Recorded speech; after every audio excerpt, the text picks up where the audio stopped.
lot of people think that the Airbus was actually invented in Europe. Both. First one was built right here in the good old US of A. And like most hot rodders out there, they have grand schemes, big ideas. They never get off the ground, or at least not much higher than this Airbus has. Well, what's more dangerous than an American with a grand scheme and a bit of money? Got to be an Aussie. Well, Rod Hatfield is one crazy, super talented rodder out of Castlemaine, Australia. And for a living, he did left-hand to right-hand conversions, built some great hot rods over the years, manufactured a bunch of parts, but he had a dream 15 years ago to build the craziest 55 Chevy on the planet. 1,650-inch supercharged Rolls-Royce Merlin engine making 3,000 horsepower. The first thing he did is he chopped out the firewall out of a virgin 55 Chevy and said, there, now I'm committed. Then he put the Merlin motor underneath the body and realized, holy cow, this thing is going to take a serious frame. Well, it took 5 years full-time, one fabricator, just to build the frame for this car. It took another 9 months of painting. Each one of those rivets is hand painting. The guy's just getting out of the insane asylum now, painting this car, and then it took about another 6 months to actually get the car to drive down the road. Well, I can't do a traditional drive. The owner's standing off camera here. He's got a gun pointed at me. Don't break my stuff. Well, at Legendary, we can fix just about anything, but I don't know about this. So this drive here is going to be non-traditional. I'm not going to stand on it. You're not going to see a great big burnout, but I get the feeling it's going to be the most intimidating thing I've ever driven. Well, here's the start procedure, and it's like starting a plane, so hopefully I don't screw this up.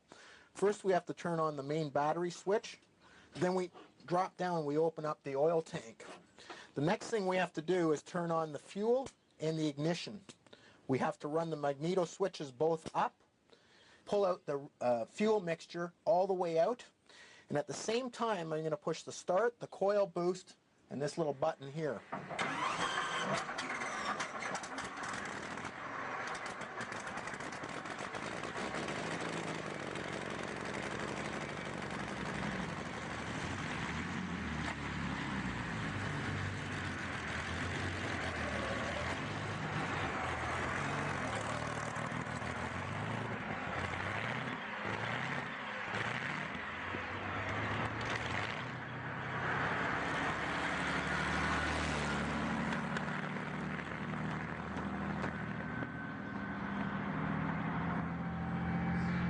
The little bit I'm getting to drive this car just opens the window a tiny bit into the power one of these engines makes.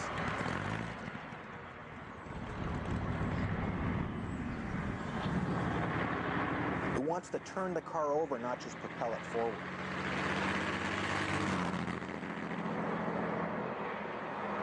With the body removed, you can see the physical size of the engine is staggering. Now, it's one thing to shoehorn in an engine, it's another to engineer it so it works. Check out the custom step-up box between the engine and the Lenco transmission. The frame is a work of art in its own right. Well, what's something like this worth? Only what the next nutcase will pay for it. Now, what would it cost to build something like this?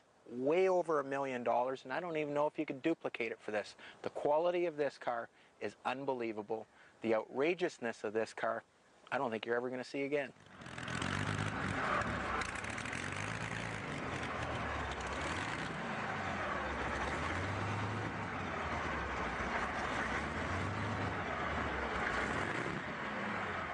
Well, you want to talk about a television show that is absolutely chock full of horsepower. Of all the cars I've ever seen you drive, and it's been 8 years, 13 shows a year, that's the coolest car by far. That's almost like the whole season's worth of horsepower in one car. 3,000 horsepower. You got to give those guys credit down in Australia. 10 years full-time to